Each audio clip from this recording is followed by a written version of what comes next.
what we're doing today, gonna change some shocks. Got some SkyJacker Hydro 7000s. So we're gonna go ahead and get started. I've got 3 of these put together, and we're gonna do the last one. In case you get these shocks, so you know how to get them. Know how to set them up. Well, obviously, you gotta pull them out of the box.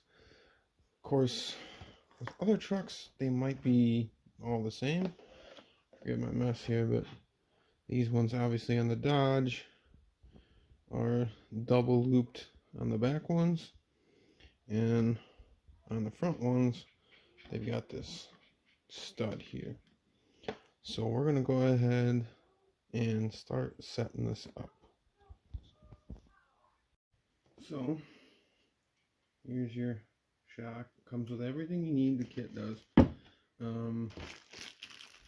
Bushing and steel sleeve, and of course you're going to have 2 sets of these on a normal shock, but these, of course, are for the Dodge, or if you have this type, the bushings and the steel. Of course, your plastic boot, rubber, whatever you want to call it, and your clicky string, also known as zip tie. So, but they even give you a fancy red one. Look at that shit. So, and of course, your fancy sticker. So, what you're going to do with this, you're going to take this, slip it on the end of there. But first, helps to extend these out a little bit. Slip this on.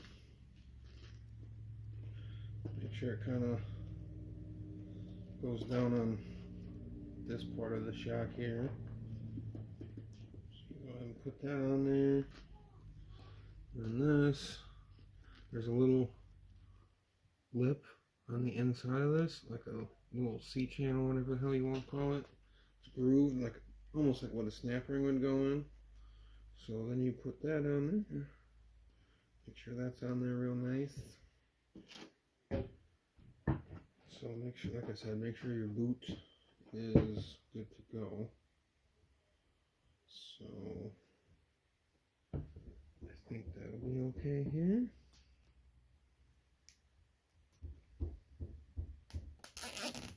Zip it straight on there.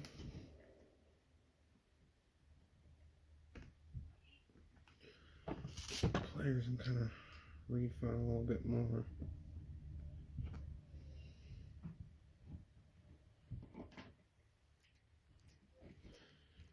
Couple more clicks out of it.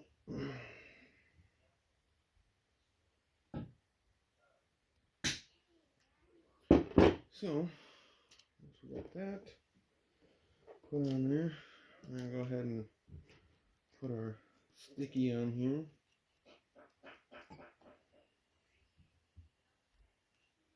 Should stick. So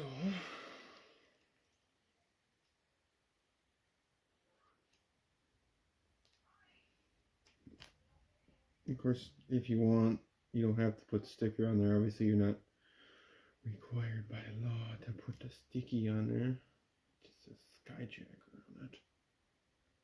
So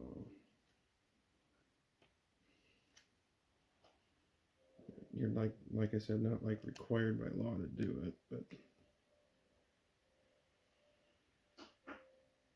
in case you want to show off to your friends how highfalutin you are.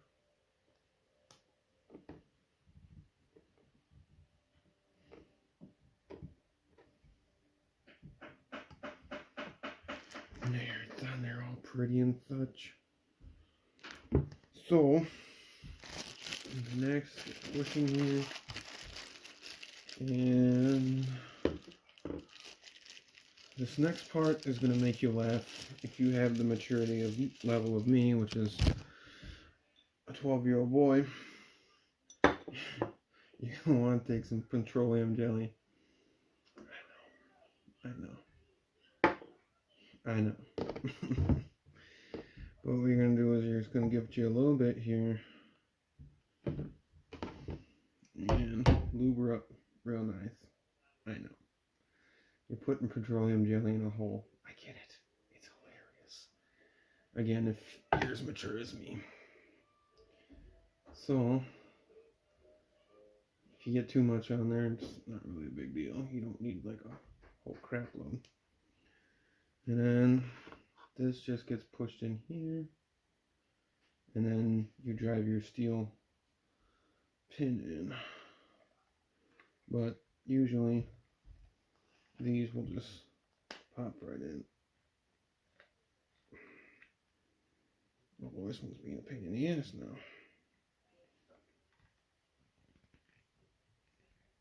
I gotta set this down so I can do it.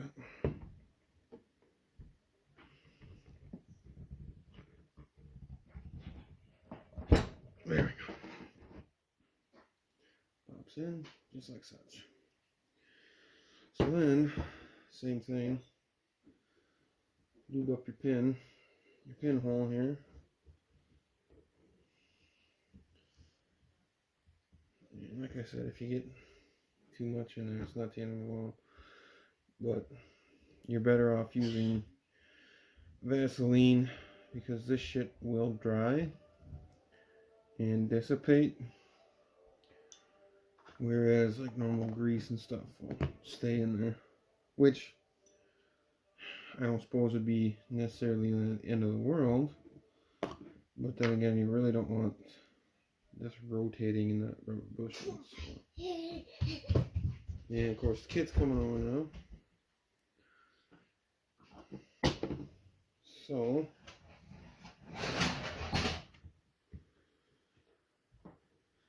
go ahead, tap it in there.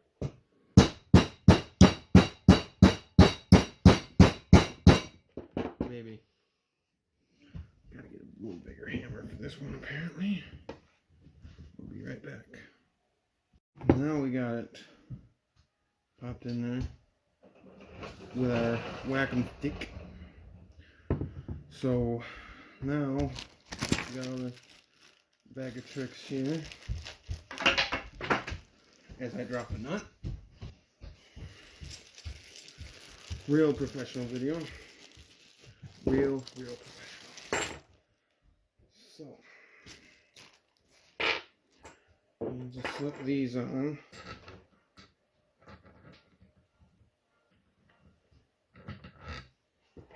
Of course, you want to make sure you got the right one. There are two different sizes.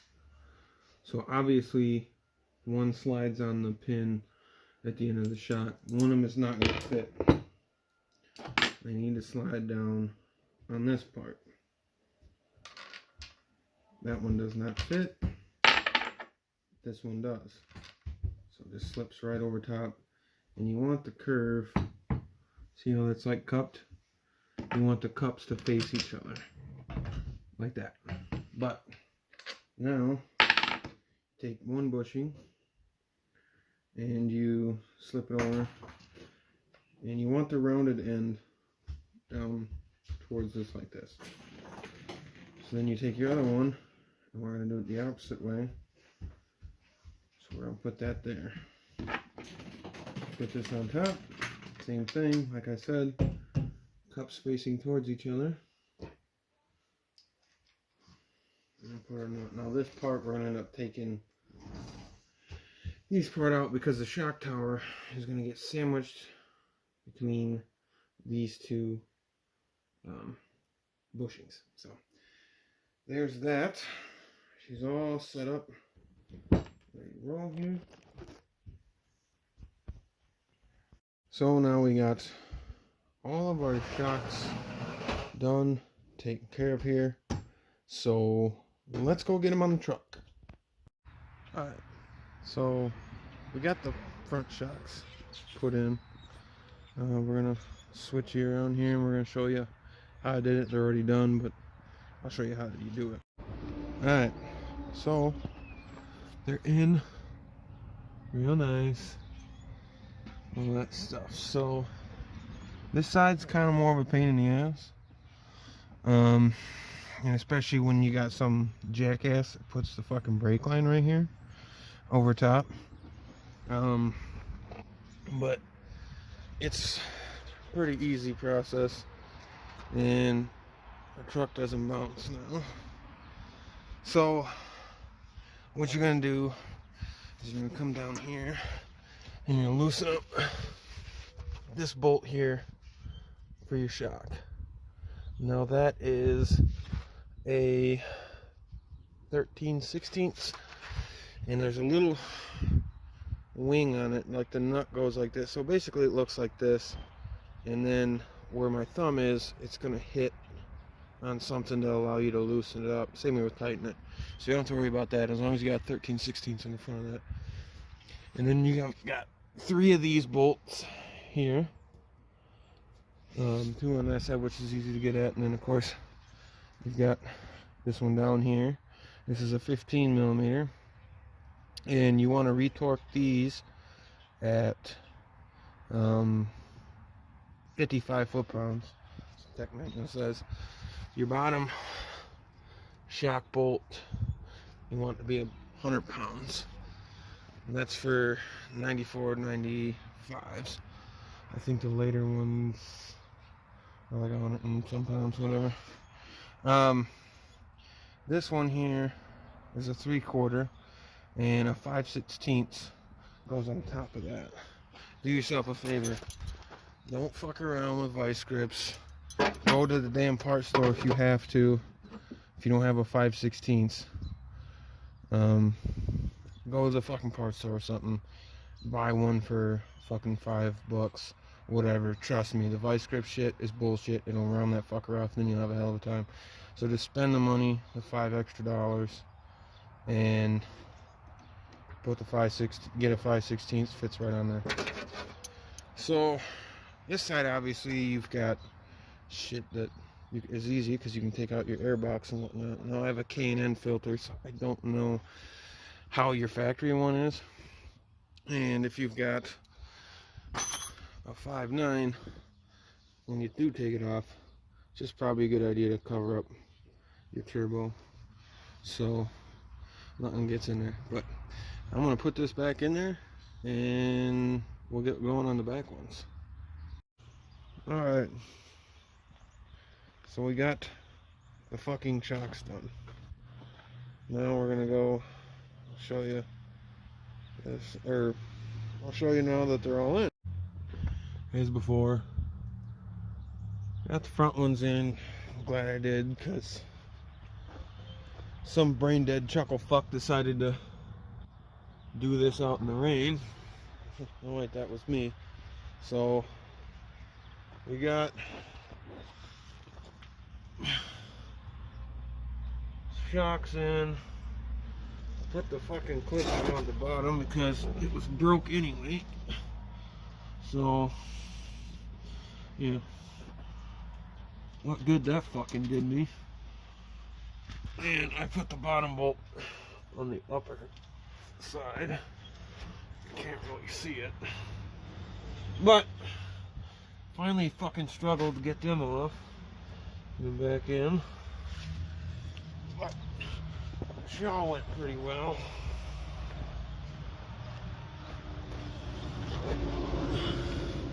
So we're all in there. Can't wait till I get moved down south, and then I can fix the rust that's on it and seal the frame. But I'm glad I did the front ones first before it started raining. At least I was half-ass dry underneath. But yeah, overall not too bad. Doesn't sit there and fucking bounce a million times. So pretty straightforward and easy. The back ones, you don't need to let the suspension sag down, because once you get the bolts out, you can just pop the shock out. Now on the fronts, you kind of want to let the suspension sag down a little bit.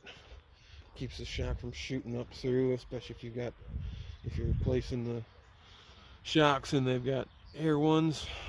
But these ones are hydro shocks, so I didn't have to worry about that so much on there. God damn it, I got some shit I gotta fix on it again.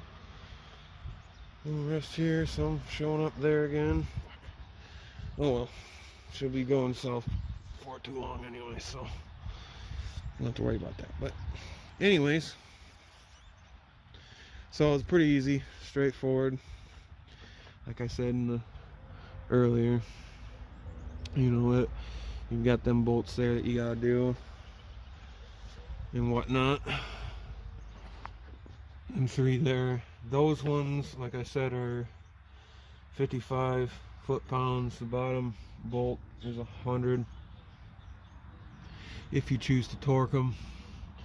The top ones, the stud, you really don't want to over tighten and smush the shit out of the bushing.